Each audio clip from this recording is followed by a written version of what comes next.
Hari ni kita masuk chapter 1, functions. Before kita continue dengan syllabus form 4, kita go through previous knowledge dulu. Yang awak dah belajar, you have learned in form 2, I think. Okay, so kita tengok yang pertama, iaitu mapping. Mapping can be presented in 3 ways, iaitu arrow diagram.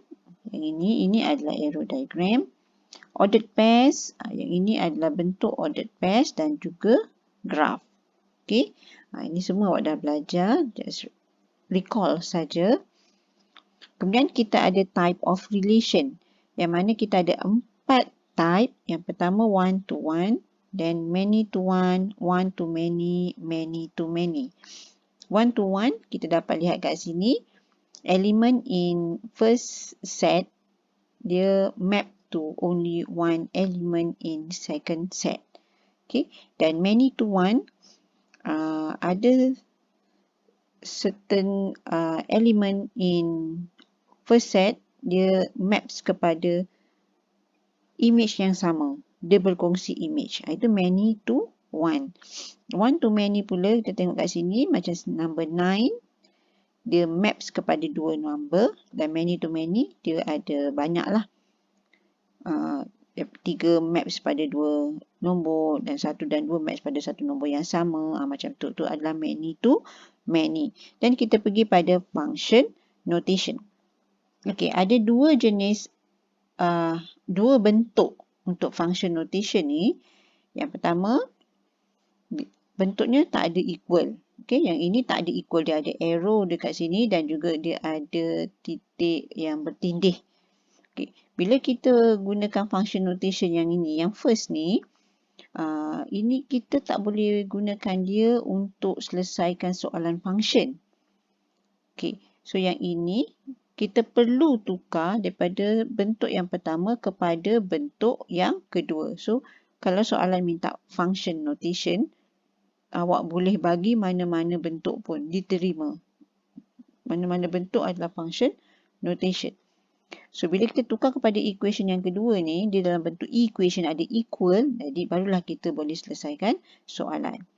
Okey, dan kita lihat kat sini, nilai yang dalam kurungan ni, ataupun nilai yang ada dekat depan, in between titik bertindih dan juga arrow ni, ini dipanggil sebagai domain. Okey, ini adalah domain, ataupun kita boleh kata dia juga sebagai objek.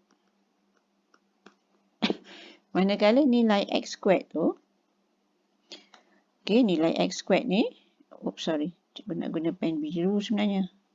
Sekejap nilai x squared ni, dua-dua yang biru ni, dia adalah co-domain ataupun boleh juga disebut sebagai image. Okay, so yang ini nombor 3 ni awak kena keep in mind sebab nanti kita akan banyak gunakan dalam tajuk form 4. Then, okay, kita continue lagi ni function notation dan kita tengok function representation. Macam mana diwakilkan function tu. Kita ada domain, codomain, range, object dan image. Okay, dekat sini, domain berada pada set A. Objek juga berada pada set A. Codomain berada pada set B. Image berada pada set B. Dan range juga berada pada set B. Okay. Dan ingat balik macam mana cara kita nak tulis domain, codomain, range, objek dan image. Okay, untuk domain, tadi cikgu kata domain berada pada set A. So, cara nak tulis domain kena dalam bentuk set. Ada curly bracket dan kita salin semua nombor yang ada dekat dalam tu. Ini adalah domain, cara untuk tulis domain. Tapi kalau dalam exam, awak tertinggal curly bracket, tak dapat markah salah. Okay, untuk codomain berada pada set B, sama juga kita buat curly bracket, salin semua sekali. A, C, M, N. Okay, curly bracket. Dan range berada pada set B. Range kita salin yang mana ada partner sahaja. A, C dan N. M ni tak ada partner kan? So, abaikan dia. A, C, and N. Okay, dekat sini domain, kodomain dengan range. Tiga-tiga kita gunakan curly bracket. Untuk objek, objek ialah yang berada dalam A. Objek ialah 1, 2, 5 and 7. Image berada dalam B. Image ialah A, C dan N. Okay, itu saja yang menjadi image kan. M tak ada pasangan dengan mana-mana. Alright, so kita sekarang ni kita masuk notes untuk yang form 4.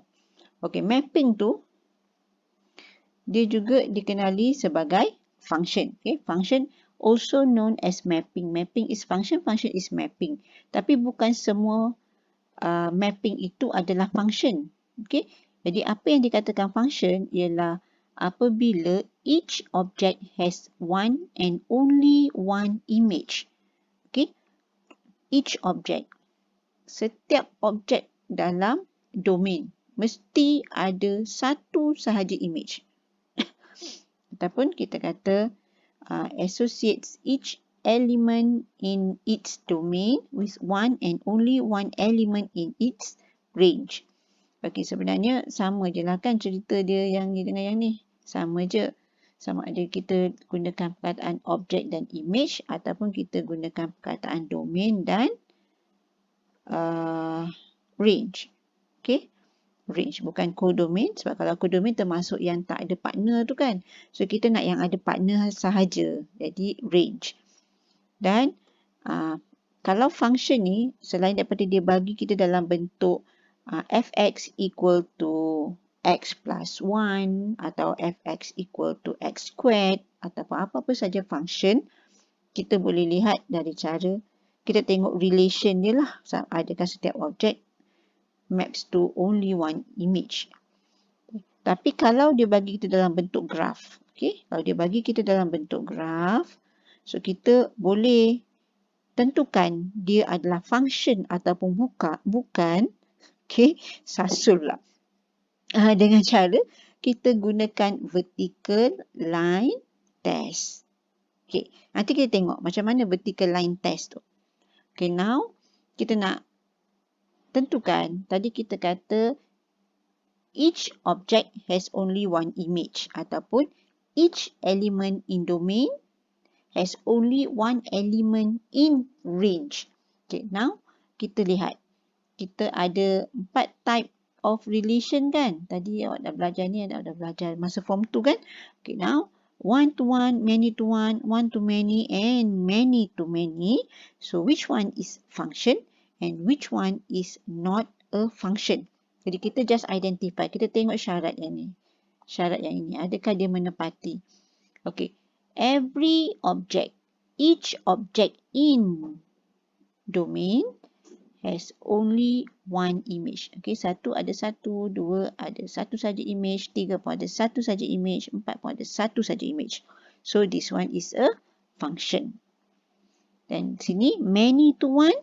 Many to one, walaupun 2 dengan negatif 2, dia share image dia dengan 4, but each object, each element in domain ada cuma satu saja image in codomain.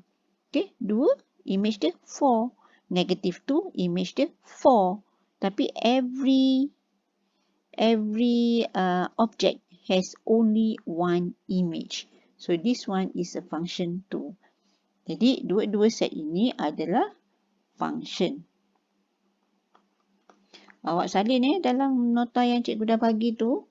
Catatlah apa-apa yang awak rasakan awak perlu nak catat tambahan pada nota tu. Okey, dan kita tengok pula pada one to many and many to many. Jadi dekat sini kita lihat 9. 9 ada 2 image. So, dia tidak menepati syarat function. Okay. So, this one is not a function. Dan macam mana pula many to many? 3 ni pun ada 2 image. So cannot. So this one is not a function.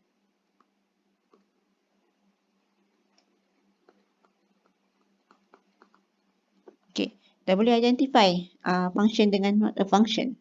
Okay. Dan kita tengok pula vertical line test. Yang ini cikgu beri penerangan roughly pasal function ni. Tapi nanti example dalam video yang seterusnya. Dan kita tengok vertical line test. Vertical line test ni agak special sikit. Untuk function. Okay, vertical line test untuk function. Dan namanya pun vertical kan. So kita kena pastikan kita buat satu garisan yang vertical. Tak kira lah vertical tu di mana. Ni graf lah ni graf dia. Dan kalau kita buat vertical tu di sini. Garisan vertical kita akan langgar graf tu pada satu titik. Kalau kita buat di sini pun langgar satu titik. Kita buat di mana-mana pun langgar satu titik. Di mana-mana sahaja langgar satu titik. So, bila dia langgar satu titik means setiap objek sini, ini adalah objek kat sini adalah objek. Yang nilai Y ni adalah image. Jadi, kita kalau ambil nilai objek kat sini, kita cuma dapat satu saja nilai image. Okay? Jadi dia adalah function. Sama juga walaupun dia berbentuk curve, untuk gambar yang kedua ni, walaupun dia berbentuk curve, tapi bila kita buat vertical line test, dia tetap akan melanggar cuma satu saja titik. So dia adalah function. Okay? Yang ini pun sama juga di mana-mana, dia tetap akan melanggar cuma satu titik sahaja. Okey, yang ni walaupun berlekuk-lekuk tetap juga melanggar satu titik. So setiap kali vertical line kita buat pada graf kita, dia hanya langgar satu tempat. So dia adalah function. Okey. Dan kalau kita tengok pada yang not a function, okey, not function. Tengok pada cikgu besarkan sikit. Okey, kat sini. Silap tarik. Sorry, kejap Alright. Jadi kat sini bentuk curve dia melengkung macam ni. So bila kita buat vertical line dekat graf ni, dia akan langgar dua tempat. Okey, dia akan langgar dua tempat. So, more than one. Dia tak boleh. Sama juga dengan bulatan, dia akan melanggar pada dua titik.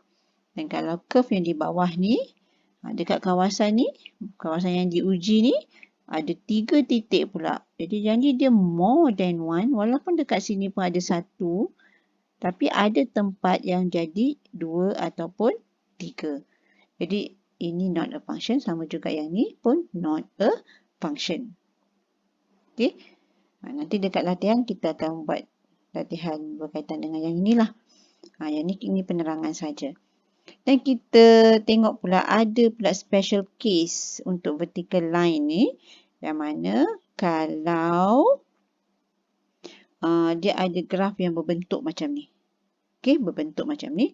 Kalau kita buat vertical line test,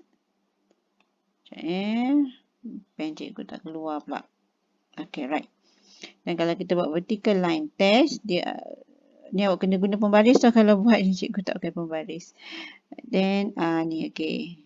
Satu tempat kan. Tapi ada satu keadaan bila dia lalu kat tengah-tengah ni, dia tak sentuh pun curve ni. Tapi pada bahagian-bahagian lain, curve ni akan jumpa satu titik pertemuan antara vertical line dengan curve. So dia adalah function.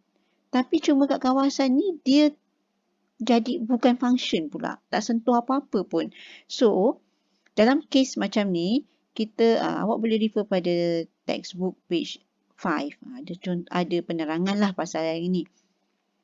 Jadi dekat sini kita kata graf ini ataupun set ini is a function but that but the function is not defined at x equal 1.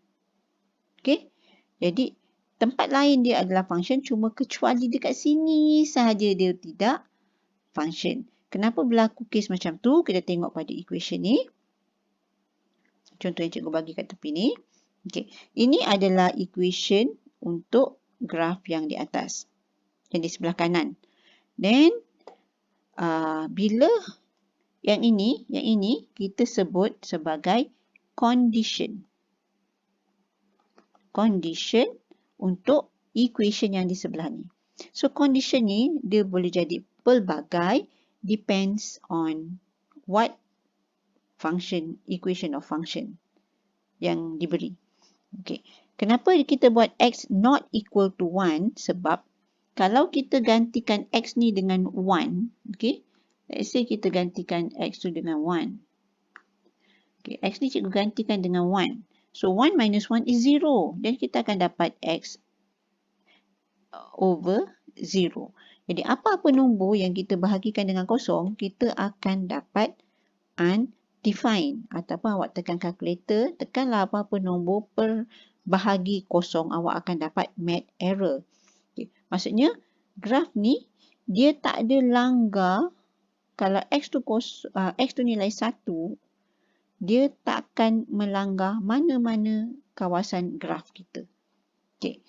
Kalau nilai dia adalah 0.99999, itu less than 1 kan, so kawasan sini kan, dia masih ada nilai y. Kalau awak tak percaya, awak masuklah kat sini. 0.9999 bahagi dengan 0.9999 minus 1. Awak akan dapat nilai. Okay, nilai negatif. Okay. Kalau awak ambil 1.00001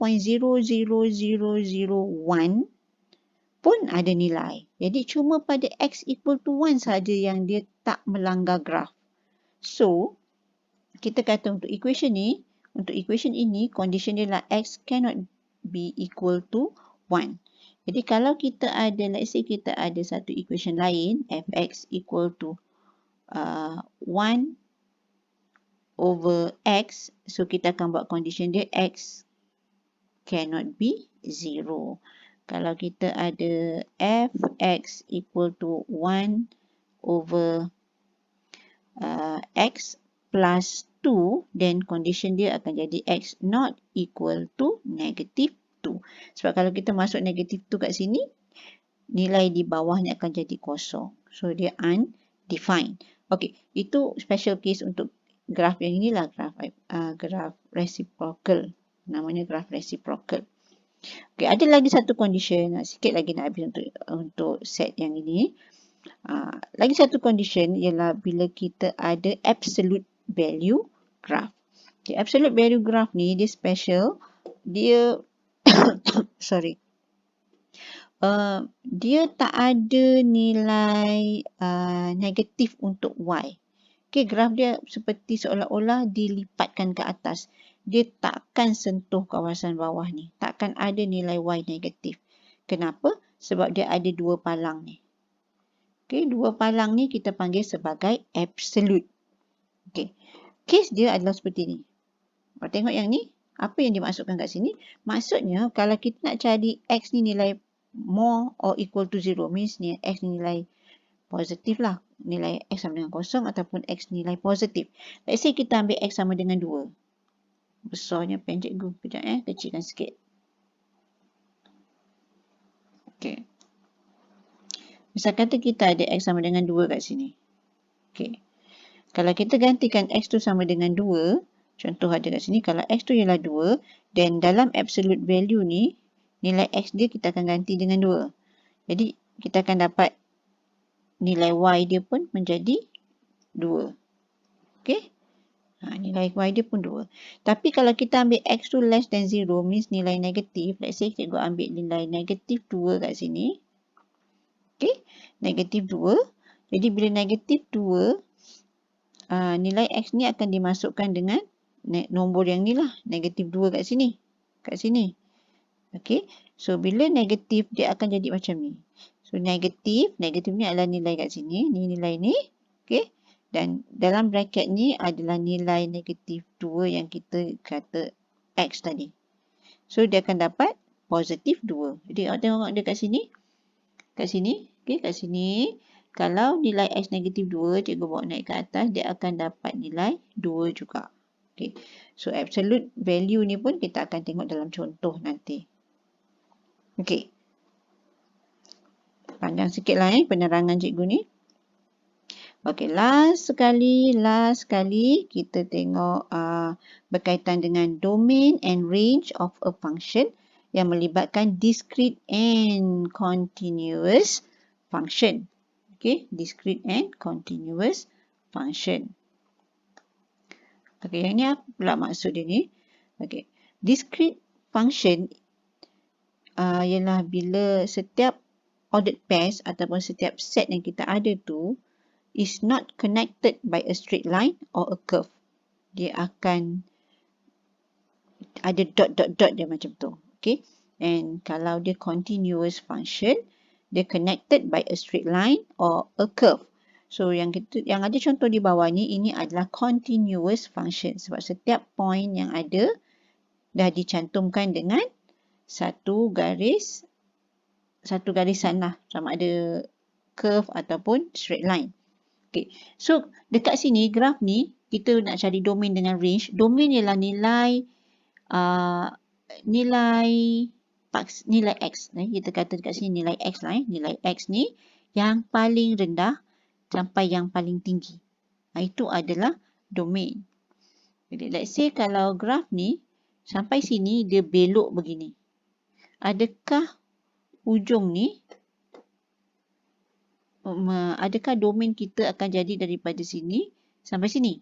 Sampai sini? Tak. Kita kena tengok berapa nilai X yang paling kecil yang boleh capai. Okay? Jadi dekat kes ni, nilai X yang paling kecil, dia boleh capai ialah pada nilai ni. Okay? Ni adalah nilai X yang paling kecil dan ni adalah nilai X yang paling kecil. So, dia adalah domain. Okay, untuk range, kita ambil nilai Y pula. Y yang paling tinggi dengan Y yang paling rendah. Boleh? So, kalau tak faham, boleh tanya dalam group tally nanti. Cikgu akan terangkan lagi. Okay, dan kalau kita ada graf yang berlekuk macam ni, so ini adalah nilai X yang paling rendah dan ni nilai X yang paling tinggi, dia adalah domain. Dan untuk range, kita baca pada kodomain nilai Y yang paling rendah dan juga nilai Y yang paling tinggi. Kat sini. Itu adalah range. Sama juga dengan kes yang sebelah sini. Ini adalah nilai yang paling rendah dan ini adalah nilai yang paling tinggi. Untuk range, kita cari yang paling rendah. Ini yang paling rendah dan ini yang paling tinggi. So, itu adalah range. Range dekat kawasan sini. Okay. Alright. Jadi, untuk kita tulis range untuk domain ni, contohnya yang kita ambil yang ni lah. So, kita kena tulis domain dia adalah nilai X is more and equal to A or less and equal to B. Okay. Let's say dekat sini, cikgu tulis ni sebagai C dan ni sebagai D. So, range untuk kodomain kita akan tulis Fx must be more and equal to C but less and equal to D. So, untuk continuous function, kita akan tulis dalam bentuk range macam ni. Yang ini, yang bawah ni, ini adalah contoh untuk discrete. Yang tadi ni, discrete function not connected by a straight line or curve. Jadi dekat sini, titik ni, point-point ni semua tak dicantum-cantumkan. Dia biarkan sendiri-sendiri macam tu. So, kalau yang macam ni, nak tulis domain dia, kita akan tulis dia satu-satu nombor dia. Kita baca. Nilai dia 1, 2, 3, 4, 5 dan 6 untuk domain. Okay. Be careful not to simplify list the domain as X in between 1 and 6. Okay. X is from 1 to 6. Dia tak boleh bentuk dalam bentuk range untuk discrete. Dia mesti jadi domain yang biasa. Dan range kita baca sajalah Kat mana yang ada nilai Y tu kan, yang ada nilai Y, so itu adalah range. Ini kita senaraikan. Okay, dan ini adalah function sebab bila kita buat vertical line test, pen tak keluar warna. Okay, vertical line test dia cuma langgar pada satu titik sahaja. So, dia adalah function. Okey, cikgu rasa cukup sampai sini dulu untuk penerangan yang pertama sebab tajuk function ni ada banyak lagi. Then after this kita akan tengok contoh-contoh pengiraan untuk setakat yang kita belajar. Okey, so terima kasih.